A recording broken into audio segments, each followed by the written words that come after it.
da igreja de Éfeso. Então a gente vai estar lendo do 1 até o 7. Apocalipse 2,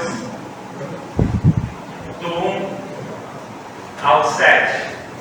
Diz assim a palavra do Senhor: ao anjo da igreja de Éfeso escreve: isto diz aquele que tem na mão direita as 7 estrelas, que anda no meio dos 7 candeeiros de ouro.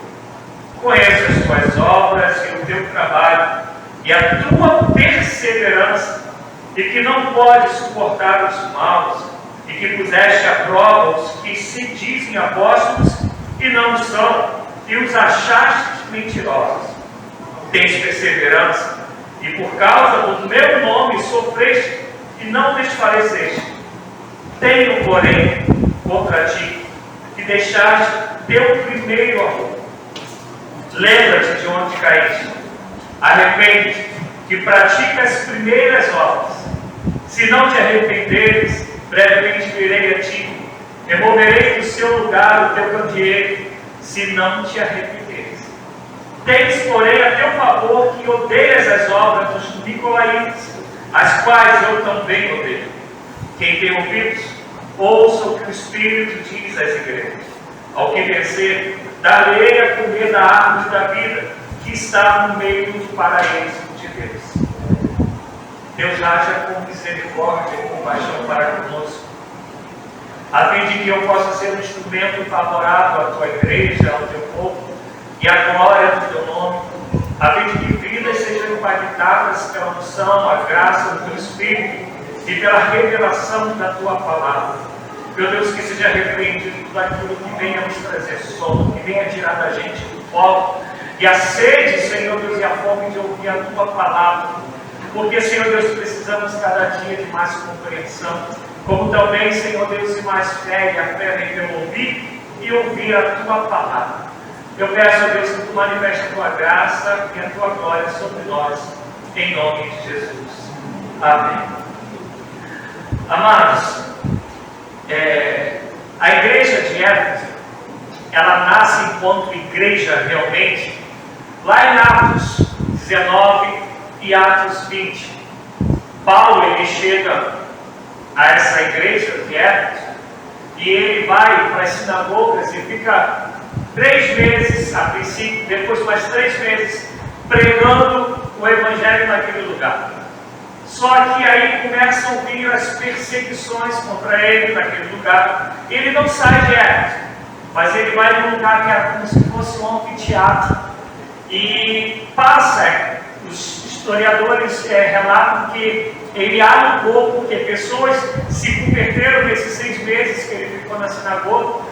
Então ele já tinha uma certa condição de alugar o anfiteatro, e devido à perseguição que aconteceu na sinagoga, ele foi para esse anfiteatro e ficou por 2 anos pregando ali. Praticamente de maneira contínua, o lugar que Paulo ficou mais tempo pregando o evangelho. Mais para frente eu vou falar do momento que ele tenta retornar para ali, que vai estar lá em Atos 20, a partir mais ou menos do versículo 17, 18. Mas quando ele escreve, quando ele monta, digamos assim, quando ele é um instrumento para a construção, para a implantação dessa igreja, vocês me ouvem? Só estava desligado? Quando ele é um instrumento de Deus para poder fazer com que o povo ali se converta, para que essa igreja aconteça. Essa igreja, nela, você pode ler depois em Atos 19, acontece ali manifestações tremendas do poder de Deus através da vida de Paulo. E quando eu falo manifestações do poder de Deus, normalmente a gente pensa o quê? O cego viu, o surdo ouviu, o paralítico andou. Isso também os historiadores relatam que aconteceu, mas isso não foi o maior milagre, não foi a coisa mais sobrenatural.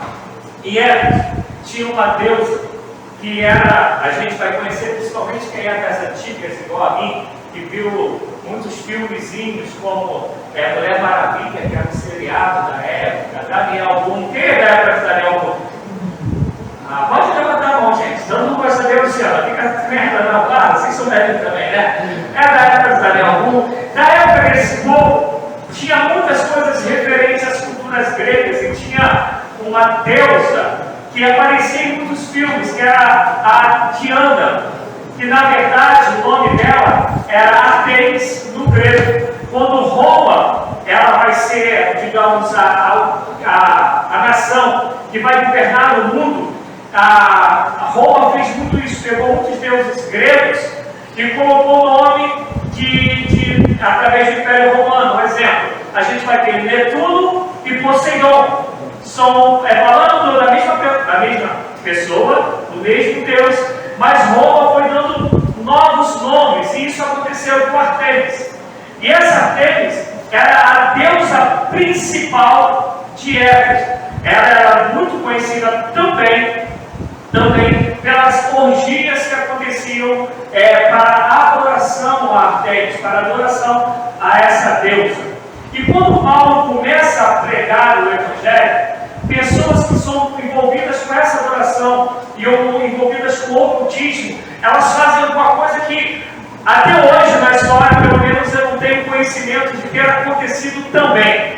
Voluntariamente, as pessoas pegavam os seus livros de ocultismo, livros de feitiçaria, e levavam até a praça, e em praça pública colocavam fogo naqueles livros de ocultismo, de feitiçaria. E historicamente dizem que o que foi ali colocado como fogo era mais ou menos no valor de 50.000 dracmas.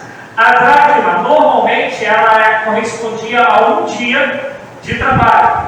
Era o valor pago para um dia que a pessoa trabalhou. Então a gente pode dizer que 50.000 dias de trabalho foram queimados em praça pública voluntariamente. Isso era uma conversão tão real que não era preciso ninguém impor nada, não era preciso Paulo impor nada. O povo aprendia tanto quem era Cristo, era tão atraído por esse amor desse Deus, que aí a gente poderia dizer o que Paulo depois na frente vai dizer, que o amor de Deus o constrange. Essas pessoas constrangidas por esse amor de Deus, elas pegavam aquilo que ela tinha, que fazia com que ela poderia voltar os olhos, ou pelo menos que entrasse em suas casas e visse esses livros ali, iam ficar meio em dúvida em relação à fé delas. Então, para não ter nenhum tipo de problema, não servir de pedra de tropeço para ninguém, eles voluntariamente levavam esses livros e o queimavam ao marinho.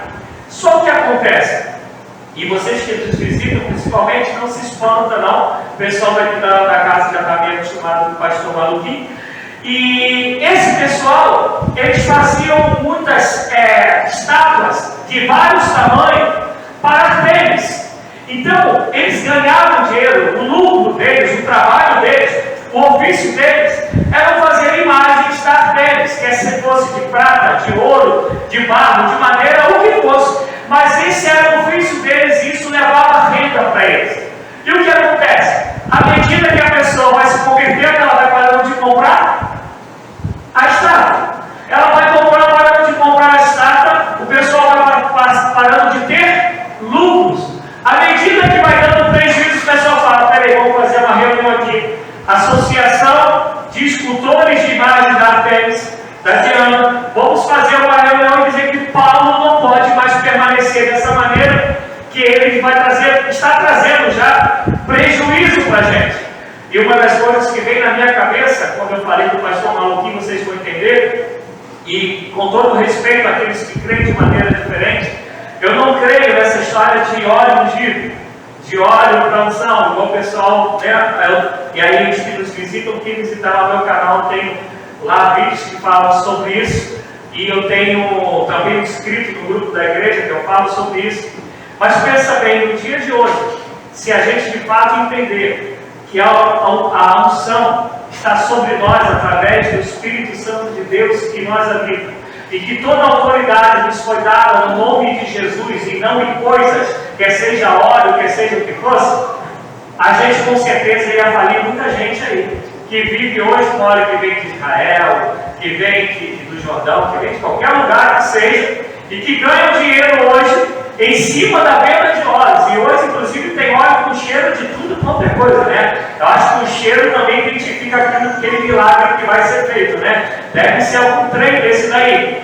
Mas o que fico lendo essa história de que pessoas que tinham lucros através de estátuas feitas, e que se hoje essas pessoas tivessem presente aqui, e eu falo assim, vamos fechar essa igreja metodista de Barra Cheia, que aquilo que aquele pastor está pregando, está fazendo com que os bares fechem, está fazendo com que as casas de aposta esvazies, está fazendo com que os sites de pornografia não tenham mais pessoas para estarem assistindo. E aí a gente ia ver que o pessoal ia se levantar contra a gente, como já acontece em muitas áreas, inclusive em muitos países. E Paulo pregava esse evangelho, e esse evangelho foi se propagando, foi crescendo em Éfeso.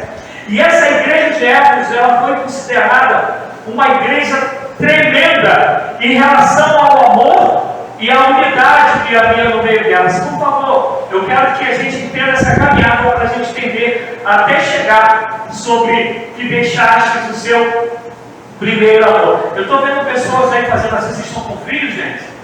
Não? Tá bom? Tá tudo direitinho? E esse pessoal de Éfeso vai receber uma carta de Paulo, que é essa carta que a gente tem aí, carta de Paulo aos Efésios. Paulo está preso em Roma quando ele escreve essa carta. E essa carta aos Efésios é considerada a carta da maturidade de Paulo. É a carta onde Paulo consegue pegar toda a caminhada teológica e escrever para uma igreja. E essa carta, inclusive, não ser tão longa, tem apenas 6 capítulos. Inclusive, ele termina com aquela passagem que a gente tanto conhece: a nossa luta não é contra a carne, nem contra o sangue, mas contra principados e potestades. E antes disso, ele está escrevendo lá em Efésios 5:18, encheios do Espírito, ou seja, cheio do Espírito. Essa carta, quando Paulo escreve, é uma das raras cartas de Paulo que é só elogio. Ele faz um apanhado doutrinário nos primeiros capítulos. Depois ele vai começar a falar que nós já fomos abençoados com toda a sorte de bênção das regiões espirituais, no capítulo 1. Vai dizer que nós somos selados pelo Espírito Santo. No capítulo 2, ele vai estar falando que não é pelas obras que nós somos salvos, é graça de Deus, é uma fé que manifesta pela graça de Deus, não são pelas obras para que ninguém se glorie. No capítulo 3 de Efésios, ele vai dizer que nós, ou se estamos em Cristo, é Cristo que reina e domina sobre nós. Se estamos em Cristo, é Satanás que reina e domina sobre nós. É Paulo dizendo que não há meio termo, não há um em cima do muro. Ou tu és de Deus, ou tu és o adversário da nossa alma. Não tem meio termo. Por isso que todo aquele que crê e for batizado será salvo. Quem não crê já está condenado. Não vai ser, já está. E no capítulo 4 ele vai falando sobre nossos comportamentos. Ele inclusive mostra algo que é difícil para a gente cristão entender sobre o que é, Mateus, conversão. Ele vai dizer que aquele que roubava, não roube mais. Aí você vai falar, poxa, o cara se converteu mesmo, ele não rouba mais. Aí Paulinho, ele continua, ele vai falar, agora, trabalhe. Aí vai falar, poxa, olha só, que coisa linda. Roubava, não rouba mais, e agora ele trabalha. Esse se converteu mesmo. Paulo fala, não mano, não para aí. Agora você trabalhando, é para que tu tenhas dinheiro para que possa suprir as necessidades dos outros. Olha o que é a conversão na cabeça de Paulo. Não é só você deixar de fazer o que é ruim, é você agora passar a fazer o que é certo. E fazer o que é certo, tua vida ser uma vida que abençoe outras vidas. Inclusive no capítulo 4 que ele vai falar, não saia de vossas bocas nenhuma palavra torpe, então somente palavras que deem vida, que edifiquem aqueles que te ouvem. E no capítulo 5 ele vai falar sobre ser cheio do Espírito Santo. E no capítulo 6 ele vai dizer que nossa luta não é entre a gente, a luta é espiritual, é contra principados e potestades. Essa carta é considerada como se fosse a coroa de Paulo, porque ele está escrevendo para uma igreja, que é uma igreja que ele entende que é uma igreja madura, é uma igreja que é exemplo. Inclusive, se você for lembrar em Atos 19, o apóstolo João já tinha pregado o Evangelho lá. Quando Paulo chega lá para pregar, ele vai encontrar uma ou outra pessoa que já cria em Jesus. E aí Paulo pergunta: mas vocês já receberam o Espírito Santo? E os caras falam: de que você está falando?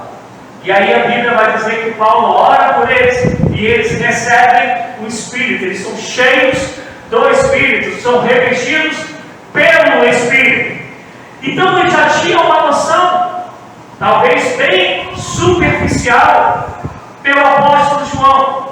E depois vem Paulo e solidifica aquilo. E eu lembro daquilo que Paulo mesmo vai falar em Coríntios: que um planta, outro rega, mas é Deus que dá o crescimento. Isso é, cada um faz a sua parte, pela graça de Deus. Mas toda a glória, toda a honra sempre vai ser do nosso Senhor e Salvador Jesus Cristo. Amém, amados? Amém. Não tem nada a ver comigo, não tem nada a ver contigo. É graça e privilégio de Deus nos usar. Mas toda a glória sempre será do Senhor. E João, que tinha pregado nesse lugar, que Paulo foi ali e plantou verdadeiramente uma igreja, ficando 2 anos, e depois 2 anos e meio. Aí depois Paulo sai, e Efésio é onde hoje é a nossa Turquia, é a Ásia Menor. Paulo ele quer voltar, depois que ele dá uma voltinha ali na redondeza dos outros lugares, e o pessoal fala para Paulo: ó, não volta não, porque o pessoal está querendo comer o teu fígado. Está querendo acabar contigo. E eu quero ler uma parte com vocês que eu ia só falar, mas eu acho interessante a gente ler junto.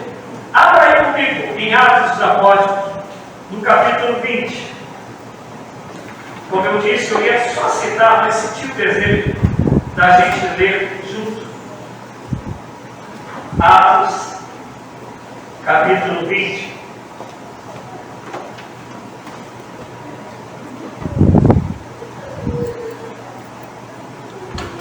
Vamos ler a partir do versículo 24 de Atos 20, a partir do verso número 24. Amém, amados? Amém. Até aqui a gente está caminhando, amém? Amém. Olha o que ele vai dizer a partir do versículo 24. Mas em nada tenho a minha vida por preciosa, contanto que cumpra com alegria a minha carreira e o ministério que recebi do Senhor Jesus, para dar testemunho do Evangelho da graça de Deus. Agora, na verdade, sei que nenhum de vós, entre os quais passei pregando o reino de Deus, jamais tornará a ver o meu rosto. Ele tem uma convicção que ele está caminhando já no final da sua carreira. Isso aqui, aqui Paulo está vivo. Está solto. Quando ele escreve aos Efésios, ele está prisioneiro em Roma. Ele não voltou nunca mais aos Efésios. E aqui ele está dizendo isso. E depois ele vai dizer: assim que eu achar onde eu me perdi. Foi no 25 que eu parei? Então, portanto, hoje declaro que estou inocente do sangue de todos, pois nunca deixei de vos anunciar todo o conselho de Deus. Olhai por vós e por todo o rebanho sobre o qual o Espírito Santo vos constituiu bispos, para apacentar-lhes a igreja de Deus, onde Davi pode se ler pastores, a qual ele comprou com seu próprio sangue. Sei que depois da minha partida entrarão no meio de vós lobos cruéis, que não pouparão o rebanho, e que dentre vós mesmos se levantarão homens que falarão coisas perversas para atrair os discípulos após si. Portanto, vigiai, lembrando-vos que durante 3 anos não cessei noite e dia de admoestar com lágrimas a cada um de vós. Agora, irmãos, encomendo-vos a Deus e a palavra da sua graça, aquele que é poderoso para vos edificar e dar herança entre todos que são santificados. Paulo, ele está querendo voltar para lá e ele é impedido, porque ele sabe que o pessoal está querendo matá-lo, porque ele chega lá pregando, o pessoal foi se convertendo, foi levando prejuízo para o pessoal que trabalhava fazendo as estátuas. Mas Paulo aqui também é usado por Deus para uma profecia. Paulo está dizendo: olha, gente, cuidem-se. E principalmente falando para os líderes, cuidem do rebanho que Deus confiou a vocês. Porque depois que eu for embora, vão vir homens, vão vir líderes, dizendo que esse não é de fato o Evangelho. Vão colocar comichões no coração e na mente de vocês. Vão trabalhar no coração de vocês com um montão de palavras, um montão de engano. Vigiem para que isso não aconteça. Vigiem para que vocês não caiam nessa armadilha. E ele vai e declara que em tudo aquilo que Deus confiou a ele foi fiel na pregação da palavra, pregando tudo que fosse concernente a Cristo Jesus e ao Rei. O tempo passa. Passam-se 40 anos. 40 anos. Levanta-se um homem, um imperador chamado Domiciano. Domiciano foi considerado um dos homens mais cruéis em relação à perseguição ao povo de Deus, à igreja do Senhor. Inclusive, alguns falam que ele era pior do que Nero. No ano de 64, no dia, se não me engano, 17 de julho, houve um incêndio em Roma, onde somente 4 cidades, 4 zonas, 4 locais não foi atingido pelo incêndio. E justamente nesses 4 locais era onde a maioria esmagadora que ali vivia eram os judeus e os cristãos. Então o que Nero fez? Disse que a culpa daquilo do fogo do incêndio tinha sido causada pelos cristãos, que a culpa era dos cristãos. E por causa disso, e alguns estudiosos defendem que foi Nero que colocou fogo por 2 motivos. O primeiro é que ele queria fazer uma reforma em Roma, e o segundo é que ele já queria realmente perseguir os cristãos. Há um grupo que hoje diz que não foi Nero. Independente de quem tenha sido causador, o incêndio é real, e Nero aproveitou disso para fazer uma perseguição contra os cristãos, sobre a igreja do Senhor.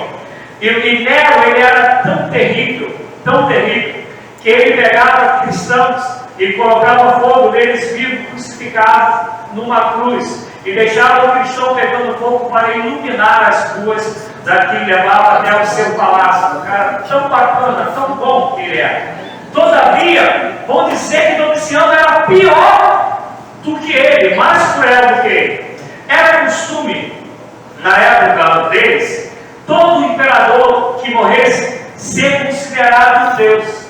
As pessoas passavam, pós-morte, a adorar esse imperador, que agora é morto, tipo Calígula foi adorado. Acredite se quiser, quem conhece a história de Calígula. Só que Domiciano é o único que ele quer ser adorado enquanto vivo. Ele quer ser reconhecido como Deus enquanto ainda está vivo. E aí eu não vou entrar nos detalhes, mas essa história de molhar a mãozinha do outro para poder votar a favor, já tinha naquela época. E ele molha a mãozinha lá no pessoal, e o pessoal vota nele para que ele pudesse ser considerado Deus ainda em vida. E esse Domiciano, isso Flávio José, entre outros, vão contar, que é real, que eles tentaram matar João colocando nele no azeite fervendo. Só que João não morreu. Então o que ele faz? Ele pega João e leva, e bota ele como prisioneiro na ilha de Patmos. E aí eu vou falar algo que talvez seja novidade para muitos, talvez até para muitos. Toda vez que a gente pensa no lugar de prisão, a gente pensa no lugar, principalmente naquela época que as prisões elas eram horríveis, eram geladas, eram desumanas. E a gente acha que João foi levado para um lugar assim na ilha de Patmos. E não foi. João, ele tinha uma certa liberdade em Patmos. Ele era livre, ele não estava preso dentro de um calabouço, de nada desse lugar. Na cabeça de Domiciano, a maneira mais cruel dele acabar com a pessoa, com a moral, ou ele atingir de maneira veemente a parte psicológica de João, era colocar João no centro da idolatria à deusa Artemis. Esse lugar, a ilha de Patmos, hoje os arqueólogos encontram estátuas da Artemis para tudo quanto que é lugar lá em Patmos, no mar Egeu. E ele pegou no missão e falou: vou te colocar ali, quero ver até quando a sua fé vai permanecer, porque te perseguir não adiantou, porque te botar no azeite fervendo não adiantou, então vou te colocar no centro da adoração a Artemis, a deusa de Éfeso. E aí, pegando um parênteses, daqui a pouco eu vou falar sobre eles. Alguém conhece alguém que se chama Nicolau? Então, mas faz pelo menos o nome, a gente vai falar aqui dos Nicolaitas. Nicolau é de uma deusa, Nicolai, que quer dizer vitoriosa, vencedora. Inclusive a marca Nike é por causa desse nome, Nico Nike. É para falar que é vencedor. Depois a Nike vai me dar um dinheirinho pela propaganda aqui, né? Fechando parênteses, ele coloca João lá para falar: João, quero ver até quando você vai permanecer fiel ao seu Deus, longe de todo mundo que congrega, que defende a mesma fé do que você, longe de todos os seus entes queridos. Por isso que quando João ele olha para o mar e ele fala que não haverá mais mar na época do arrebatamento, lembra disso? O mar já não existe mais. É que o mar está separando João dos amigos dele, dos entes queridos dele. E João está ali sozinho. E na cabeça do Luciano fala: agora ele vai ceder. Quero ver até onde ele vai se portar. Escuta, aquilo que pode parecer crueldade de alguém para a sua vida, pode ser um momento que Deus está se preparando para manifestar-se gloriosamente na tua vida. Aquilo que pode estar usando para te arrebentar, para te ofender, para te castigar, para te maltratar, pode ser o plano de Deus para se manifestar a você de maneira sobrenatural. Porque é nesse lugar onde a idolatria reinava, é nesse lugar onde João está longe de todo mundo, é nesse lugar que ele olha para o lado e é mar, ele olha para o outro lado, é um lugar muito seco, até hoje é um lugar que quase não tem água. É nesse lugar de sequidão e emocional, de sequidão em relação à própria água para beber, que Deus se apresenta a João e fala para João: olha só, João, ninguém é digno de abrir o selo, mas eu sou, e o que eu te falar, vai, João, e escreve. Isso aconteceu mais ou menos no ano 95 da nossa era. É quando João tem a revelação e escreve sobre o Apocalipse. E é nesse arcabouço que eu quero falar para a gente sobre essa carta aos Efésios. Se a gente lembrar, é um lugar, uma igreja construída no lugar onde João havia pregado anteriormente, onde o apóstolo Paulo vem e prega durante praticamente 3 anos, onde a conversão do pessoal é tão tremenda, que eles voluntariamente estão queimando livros, que eram livros caríssimos. Mas é nesse lugar que Paulo profetiza: olha, se cuidem, porque depois de mim virão pessoas pregando o engano. 40 anos se passaram, já é uma outra geração. E aí João recebe essa notícia da parte de Deus. E a gente vai pegar 7 igrejas, porque eram as igrejas de mais relevância naquela época. E segundo alguns historiadores, eu confesso que eu não tenho uma posição real sobre isso, cada igreja representa uma era que a igreja estaria passando aqui na Terra. Mais ou menos como a gente tem a Idade Média, a Idade do Ferro, mais ou menos como a gente tem essa divisão. Alguns defendem que cada igreja dessa representa um período que a igreja viveria aqui na Terra. Mas o que eu quero dizer é o que Deus está falando para essa igreja que tem uma história tão linda de construção, de transformação, de conversão. Essa igreja que para quem Paulo escreve, a carta considerada a carta da maturidade teológica dele, é para essa igreja que vem a palavra. Ao anjo, que a tradução poderia ser ao pastor da igreja de Éfeso, escreve: isto diz aquele que tem na mão direita as 7 estrelas.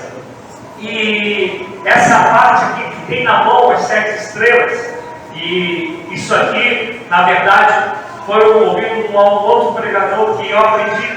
E ele fala que é como se, Hernando Elias Lopes vai falar que é como essa versão aqui que tem na mão, que é diferente do capítulo 1, é como se Deus envolvesse todos nós na mão dele, a fim de dizer que nós estamos de fato como posse dele, que ele está tomando conta da gente por inteiro. Então, a gente está nas mãos do Senhor. Ele está falando que aqui, que esse que tem na mão as 7 estrelas, que anda no meio dos 7 candeeiros de ouro.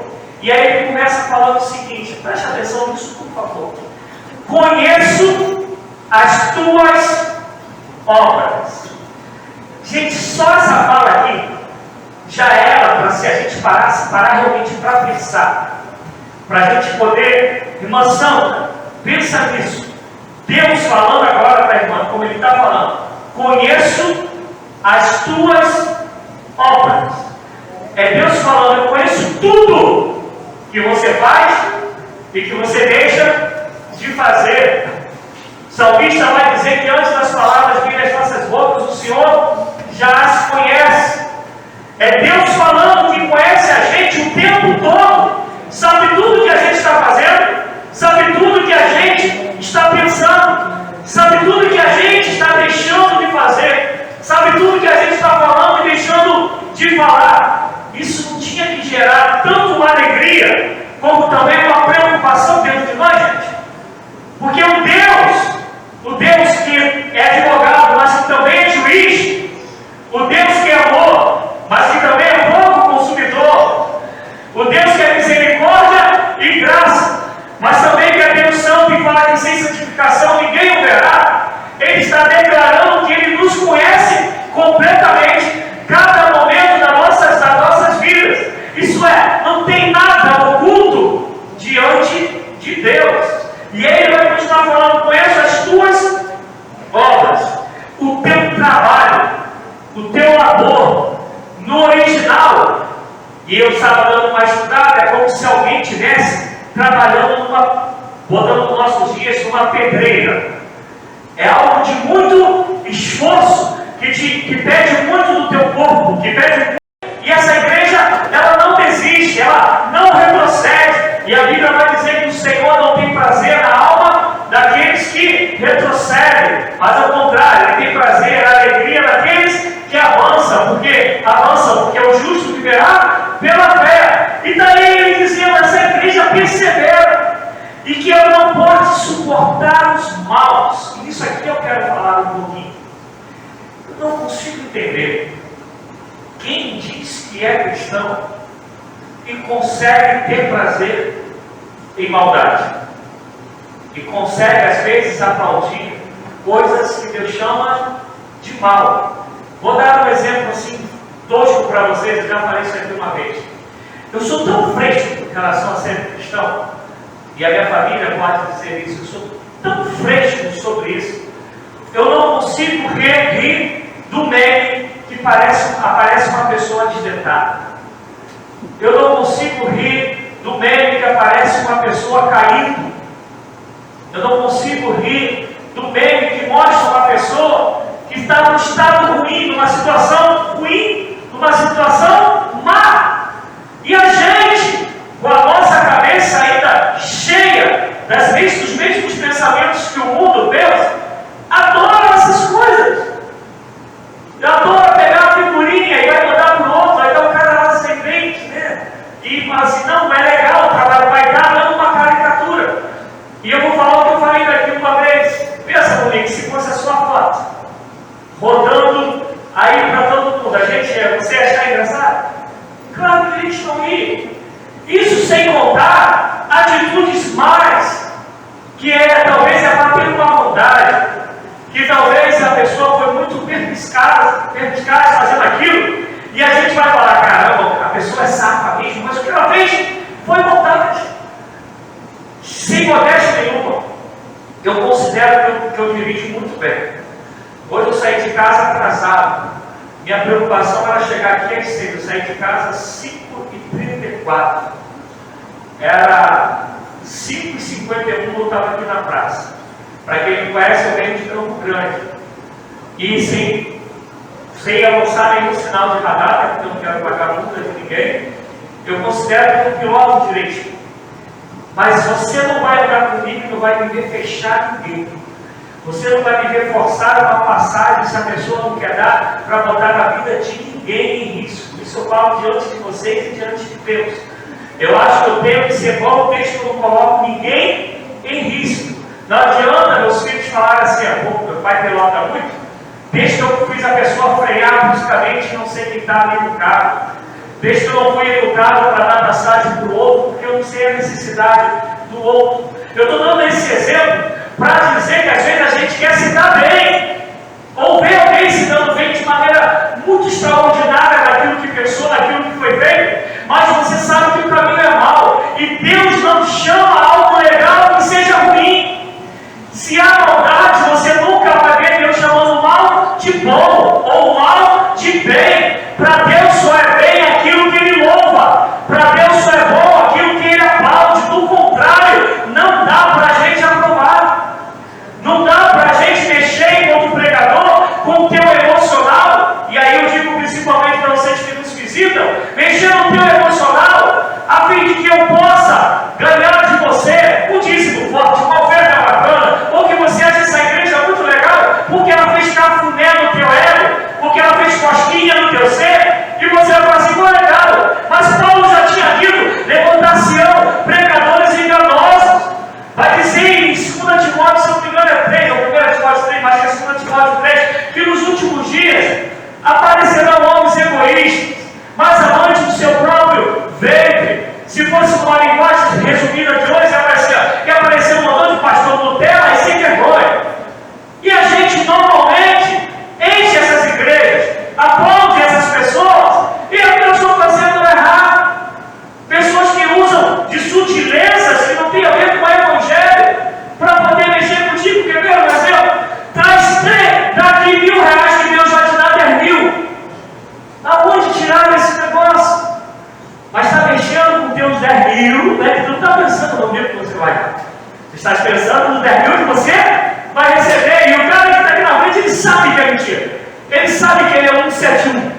Só que tem gente que mente tanto que acaba acreditando na própria mentira, né? Daqui a pouco ela fala a verdade, não tem jeito, né? E aqui Paulo está dizendo, João está dizendo que Deus vai falando, olha, eu tenho prazer em vocês, que vocês aborrecem, não aplaudem, não dão lugar para os maus, vocês os imperem. Amém, amados? Que não saiu de uma aleluia e glória a Deus não, né? Mas eu vou falar que você vai dar 1.000, vai ganhar 10.000, e você vai dar aleluia, glória a Deus. Daqui a pouco, aperta aí. E que puseste à prova os que se dizem apóstolos e não são, e os achastes mentirosos. Se a cola que me deram, teu nome é Alexandre, né?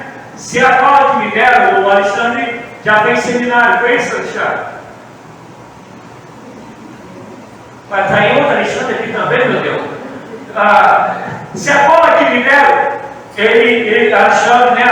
Eu não vou falar o nome do Orlando, não, né? Da cola que me deram. Mas se a cola que me deram estiver certa, ele fez seminário. Quando Paulo vai dizer, eu sou o último dos apóstolos, ali o verbo que Paulo usa é o grego chamado auristo, que é uma coisa que foi feita, e uma vez feita não tem como se fazer nunca mais. Eu gosto de dar um exemplo, não sei porquê, mas é um exemplo que há muito tempo para explicar isso, eu criei, sempre uso lápis. Poderia usar qualquer outra coisa, papel, o que fosse, mas eu falo sempre do lápis. Quem aí estudou na escola lá da tia Teteia, às vezes o lápis quebrava, ou então você que era em um lugar mais durinho, igual eu, você quebrava, igual a mim, então, você quebrava o lápis no meio para poder dividir com o amigo dividia contigo. E o lápis quebrado, tu pode botar durex, tu pode botar superbond, tu pode botar cuspe, tu pode botar o que for. O lápis nunca mais vai ser o mesmo lápis, ainda que ele fique lá bonitinho em pezinho. Ele nunca mais vai ser o mesmo lápis, amém? Com o verbo que Paulo usa aqui, ele está falando assim, eu sou o último dos apóstolos. Deus apareceu a mim como um temporão, como um abortivo. Não sou nem digno, nem chamado de ser apóstolo. Paulo está falando que ele é o último, ele está usando o verbo auristo. Deus apareceu a ele como um abortivo, fora de tempo. É Paulo dizendo que depois dele não teria mais nenhum apóstolo, ele é o último. Só que a gente tem um montão de apóstolos que se levantou aí. E o interessante que há algumas características que eu não tenho tempo aqui para isso, porque hoje a gente não tem ceia, que Paulo, quando ele vai dizer sobre ele ser o último dos apóstolos, apóstolo significa enviado. Numa outra tradução, a gente poderia dizer que apóstolo significa mensageiro. No dia de hoje, a gente poderia dizer que apóstolo, ele é um garoto de recado. Ele foi chamado por Deus para transmitir algo da parte de Deus num chamado diferenciado. Qual era o chamado diferenciado? A primeira coisa é que a pessoa tinha que ter visto Jesus Cristo. E aí você vai dizer, mas Paulo não estava no meio dos 12. Atos capítulo de número 9. Quem que fala com Paulo? O próprio Cristo. Interessante que Deus não usou ninguém para pregar para Paulo. O próprio Cristo pregou para Paulo. Vai se cair do cavalo. E aí quando cai do cavalo, ele fica ceguinho. E o Senhor Jesus vai falar para ele: eu sou a Cristo a quem tu persegues.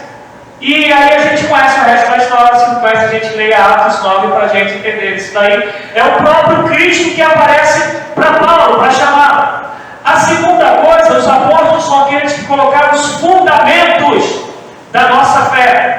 E por isso que depois a Bíblia, quando completa, vai dizer: é daquele que acrescentar um tio, uma vírgula, um ponto e vírgula, um pico. É isso daí e acabou. O fundamento não existe mais. Ninguém pode levantar um outro fundamento. É o que Paulo vai dizer aos Gálatas: que venha mesmo anjo, ou eu mesmo, a pregar o Evangelho diferente daquele que eu já preguei para vocês, que seja anátema, que seja maldito. Isto é, não existe outro fundamento, mesmo que o próprio Paulo viesse para pregar. E aqui, diferentemente do que a gente faz hoje em dia, ele está falando que essa igreja de Éfeso não aceita os falsos apóstolos, e fala que os achou mentirosos.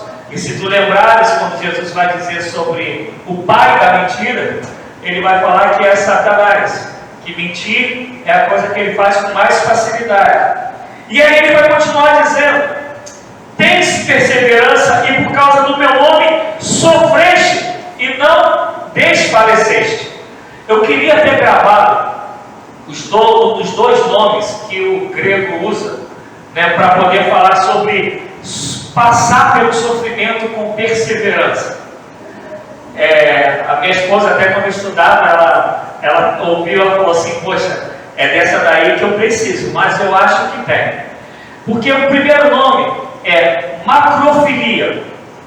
Macrofilia é esse sofrimento que a gente passa, mas a gente passa porque não tem outro jeito.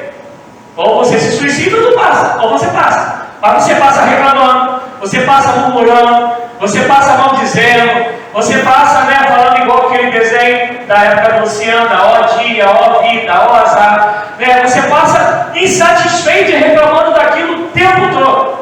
E há um outro nome, que esse que eu não consegui gravar direito, que eu acho que é hiponemia, acho que é, mas se não for depois eu melhoro isso. E ele vai falar que é esse sofrimento que João está falando aqui sobre a igreja de Éfeso. É um sofrimento que passa, e passa com alegria, passa dando glória a Deus, passa feliz. A gente tem um estudo toda terça-feira, pelos 1 às 7h30, e eu estou falando lá sobre o fruto do Espírito Santo. E dentro disso a gente já falou sobre amor, a gente falou sobre alegria, e a gente falou sobre paz. E quando a gente falou sobre alegria, meu Deus, teve um montão de questionamento. Uma série estava vontade, uma série dizia: mas como vai ter alegria? E alguns exemplos que eu dei foi Paulo e Silas presos na prisão, em Atos 16, estão lá na prisão presos, estão amarrados. E a Bíblia vai dizer que eles cantavam louvores a Deus, e adoravam a Deus, e oravam ao Senhor, a ponto dos outros presos escutarem tudo, a cantoria e as orações. E a Bíblia vai dizer que as cadeias se abriram. E a gente vê outros exemplos bíblicos de pessoas que, em meio ao sofrimento, se alegravam. Pedro, quando ele é castigado, porque ele está pregando o Evangelho de Jesus, e quando ele volta alegre, dizendo que ele tinha alegria, porque tinha sido achado digno de padecer por causa do nome de Jesus. É essa perseverança nas atribulações que a alegria que a igreja de Éfeso vivia. Eles faziam isso, e Deus está falando isso, Cristo está falando isso para João, e falando: escreve essas coisas. Eu já vou acabar, gente. E ele vai falar assim, e é aí que eu quero chegar: tenho, porém, contra ti, que deixaste o primeiro amor. Preste atenção nisso, gente. Até agora, são só elogios. Se a gente continuar lendo mais um pouquinho, se eu não me engano, no versículo 6, ou 5, ele vai falar assim: também tenho a teu favor que aborrecestes as obras dos nicolaítas, as quais eu também aborreço. Quem eram os nicolaítas? Nicolaítas tem um montão de hoje. É aqueles que pregam o Evangelho, que diz que tu não precisas levar o Evangelho tão a sério. Tu não precisa ser tão santo. Tu não precisa orar tanto. Tu não precisa jejuar. Não precisa conhecer tanto e ser tão praticante da Bíblia assim. Não precisa se reunir com os irmãos. É um exagero isso tudo que você está fazendo. Os nicolaítas pregavam isso, inclusive. Escuta só, os nicolaítas diziam que quanto mais você pecar, mais você está valorizando a graça, porque onde abundou o pecado, superabundou a graça. Então eles ensinavam: peque mais, para que você realmente possa fazer valer a graça de Deus na tua vida. Então João escreveu naquilo que recebeu de Deus, falando: olha, escreve para Éfeso que eu ainda tenho isso também a favor deles. Mas preste atenção, gente, só elogio, amém? Só tem um não, só tem um se não, só tem uma advertência. Mas você vai ver essa advertência vai dizer: arrependa-te, senão virei contra ti e te tirarei o teu dinheiro. Por causa de uma coisa, está falando que eles têm que se arrepender, trazendo para um português bem fácil. Ou se arrependem, vocês estão mortos espiritualmente, ou se arrependem, vocês vão para o inferno, ou se arrependem, vocês estão perdidos, falando de maneira mais clara. Mas era só elogios, e elogios de coisas que eram bem feitas. Eles trabalhavam como quem trabalha numa pedreira, com suor, com esforço físico, mental, emocional. Eles repreendiam os apóstolos que eram falsos. Era tudo que eles faziam, perseveravam com alegria no sofrimento. Gente, só coisa muito bem feita. Mas vem Deus e fala: mas vocês deixaram o primeiro amor. Um dos grandes problemas que nós vivemos é a religiosidade. Eu não sei o que motivou vocês a estarem aqui hoje, mas muitas das vezes a gente vem, ou talvez na maioria das vezes, talvez na maioria de nós, a gente vem porque já está no automático. É domingo, é dia de culto. Não sei qual Bíblia está escrito isso, porque a minha Bíblia fala que todos os dias são dia do Senhor, dia de adorar o Senhor. Às vezes a gente faz coisas boas porque virou mecânico, ou então porque a gente tem um interesse. Às vezes a gente aborrece os nicolaítas, ou os homens maus, ou os falsos apóstolos, é porque a gente quer mostrar que a gente tem a verdade. E não fazemos essas coisas todas porque amamos a Deus acima de todas as coisas, e porque também não amamos o nosso próximo como Jesus amou, porque a ordem final dele é que vos ameis uns aos outros como eu vos amei. Nós começamos a fazer com que as regras, como os costumes,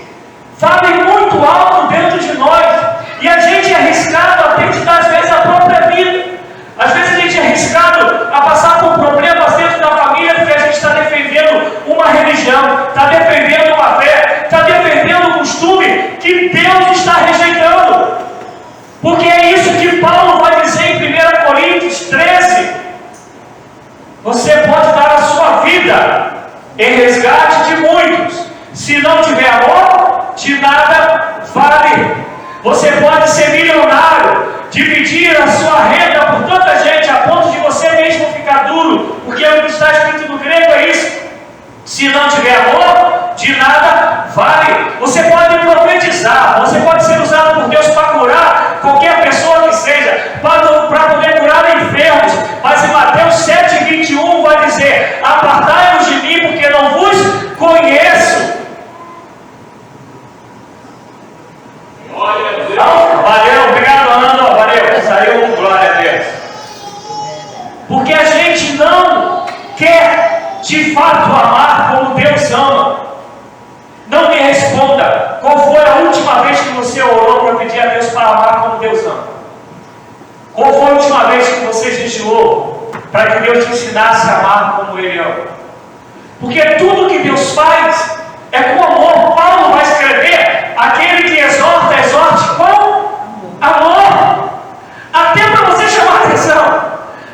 Pai e mãe sabem muito bem o que é isso. Você chamar atenção, você brigar, você disciplinar no sentido de botar as vezes de castigo, e fazer isso com amor. E Paulo, e a Bíblia, e Jesus, e Pedro, e João vão dizer que João, esse João, é o João que lá no ano 62, 61 escreve as 3 cartas, onde a primeira carta ele fala só sobre amor. É esse João que vai escrever o evangelho dele mais ou menos no mesmo ano, na mesma época que ele escreve Apocalipse, e vai estar escrito lá sobre amor, do Deus de amor, que Deus amou o mundo de tal maneira que aquele que a gente deve amar como Jesus amou. É esse João que tem essa revelação sobre uma igreja que há 40 anos atrás estava bem, mas passam 40 anos, está o Senhor falando: ó, tudo que vocês fazem, se for para a religião aplaudir, ela vai aplaudir. Se for para botar no Facebook, no Instagram, olha, vai ser 10. Vai ter seguidores, vai ter curtida, vai ter tudo. É aplaudido por todo mundo de pé. Mas eu, o Senhor, estou falando: arrependa-te. Volte ao primeiro amor. Volte. Aquele dia que teu encontro foi com Cristo, que te arrebentou no bom sentido, te arrebentou no sentido de destruir para te reconstruir, cheio de alegria por conhecer a Deus, a Cristo Jesus, o Salvador, o amor de Deus, a vida eterna e a graça de Deus. Mas na minha cabeça eu não entendo como alguém perde o primeiro amor. E eu falo isso diante de Deus. Minha esposa me conhece antes da conversão, depois da conversão, e orou um pouco, acabou casando comigo. Mas ela conhece toda a trajetória da minha vida. Eu não consigo entender, Mateus, como alguém perde o primeiro amor.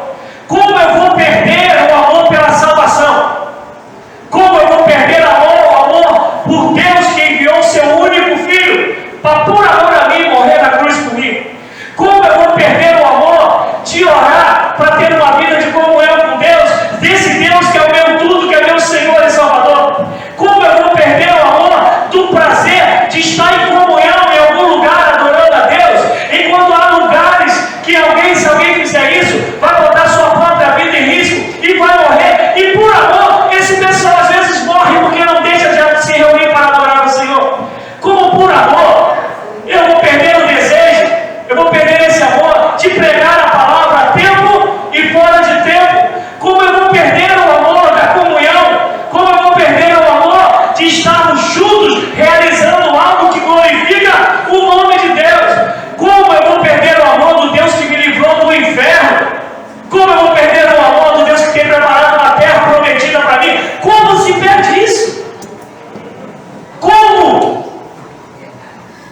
Porque a gente às vezes, ou muitas das vezes, acha que o fazer substitui o ser. Eu quero terminar na história que eu gosto demais. A Caim e Abel. Todos nós conhecemos essa história. Os dois vão oferecer sacrifício a Deus. Os dois. A Bíblia fala que os dois dão melhor daquilo que eles dominam. Um da caça e outro da terra, da agricultura, das ovelhas. A Bíblia fala que os dois fazem isso. Mas a minha Bíblia, eu creio que a tua também, vai falar assim, ó: Deus não se agradou de Caim e da sua oferta. Deus se agradou de Abel e da sua oferta. Antes de falar da oferta, Deus está olhando para a pessoa, para o interior, porque os dois deram o melhor que eles podiam dar, todos os dois. Mas antes de chegar naquilo que está lá, ele está passando aqui, ele está olhando o coração. E aí, quando ele olha o coração de Caim, ele fala: não quero a tua oferta, porque o teu coração não está em mim, o teu coração não me ama, o teu coração não me adora. Você não faz isso porque de fato eu sou o motivo da sua canção. Você não faz isso porque de fato eu sou a razão do seu viver. Você não faz isso porque de fato eu sou a sua esperança para todos os momentos que você passar na sua vida, então não quero. Mas quando ele olha para Abel, eu fico imaginando a alegria do coração de Deus, olhando o coração de Abel e dizendo: nele eu tenho prazer. O interessante é que essa alegria de Deus não poupou Abel de ser assassinado por Caim. Não poupou. Mas eu tenho certeza que essa alegria rasgou o céu e falou para Abel: venha, ó bendito de meu pai, eu possuí por herança tudo que eu tenho preparado para ti desde antes da fundação dos séculos. O que te faz dizer que você é cristão? Que eu creio, até os demônios creem e estremecem. Porque você é domingueiro dos cultos, porque você ora com sono, porque você traz dízimos e ofertas pensando que o Senhor vai repreender o devorador, e não porque você ama a obra de Deus, porque você ora para saber que tem uma obrigação de orar, então porque deseja coisas de Deus. O que te faz ser cristão? Repito, se você for pegar o relatório, e a gente está em termos que adoram tanto relatórios, né? O relatório da igreja de Éfeso, imagina, era lindo. Imagina, no final do ano, ele escrevendo o relatório. Que coisa linda! Só que Deus não vê como vê o homem. Deus esquadrinha os rins e sonda o coração. E Ele está dizendo: arrependa-te. E eu só vou ler o versículo e a gente termina. Olha o que ele diz. Versículo 5. Lembra-te de onde caíste. Olha onde você passou a fazer as coisas de maneira mecânica, automática. Olha o momento que você achou que pode fazer barganha com Deus. Olha onde você deixou escapar esse amor. Arrependa-te. Volte para isso. Arrependa-te. E pratique as primeiras obras. Preste atenção. Obra tem a ver com o que está do lado de fora agora. Porque as obras do lado de fora, labor, trabalho, repreender os nicolaítas, os falsos mestres, os falsos apóstolos, do lado de fora, eram obras maravilhosas e Deus elogia. Qual obra que ele está dizendo aqui? Aqui é feita aqui dentro. E aí ele fala e dizer: volta às primeiras obras. Essa que nasce aqui dentro e é realizada, efetivada, concretizada, palpável do lado de fora. É de dentro sempre, de dentro para fora. O reino de Deus é de dentro para fora, sempre de dentro para fora. Se não te arrependeres, brevemente virei a ti e removerei do seu lugar o teu candeeiro. se não te arrependeres. Eu não sei como ou o que, de que maneira eu consegui alcançar o coração de vocês, mas o meu desejo é que esse amor jamais se apague. E se apagou, que seja hoje o momento que tu lembrares aonde caíste. Porque na minha cabeça eu não consigo ver como alguém pode perder o amor a Deus, tendo uma vez sido impactado pelo amor dele. Mas está Deus dizendo: há tempo. Tu respiras, dá tempo de tu te arrependeres, lembrares de onde caíste e voltar às primeiras obras, a fim de não sofrermos esse julgamento que nos condena. Não estou dizendo que não é para a gente fazer obra, não é isso. Sei que você vai entender. É que se o que você vai fazer não brota por amor, não faça. Para Deus, não faça. Pode fazer por homem, mas para Deus, não. É por isso que quando eu vou falar do exemplo de dízimo e oferta, eu falo: se não for com alegria, não traz não. Me chama para comer uma pizza, me chama para comer um japonês, que vai ser muito mais lucrativo. Porque para Deus tem que ser com amor, tem que ser com alegria. Eu posso até receber o teu japonês com má vontade que tu está me dando, mas eu vou comer com muita vontade. Mas Deus não é assim. Deus vai falar: não aceito a tua adoração, não aceito o teu sacrifício. Que o Senhor nos abençoe, que o Espírito de Deus ministre no teu coração de maneira poderosa e gloriosa, em nome de Jesus. Amém, amados? Eu quero chamar a irmã Célia, a irmã Rosa, a irmã Maria, perdão, uma Célia e a irmã Maria, para me ajudarem. Não, irmã, você mesmo, Maria, você mesmo, você e a irmã Célia, para me ajudarem aqui.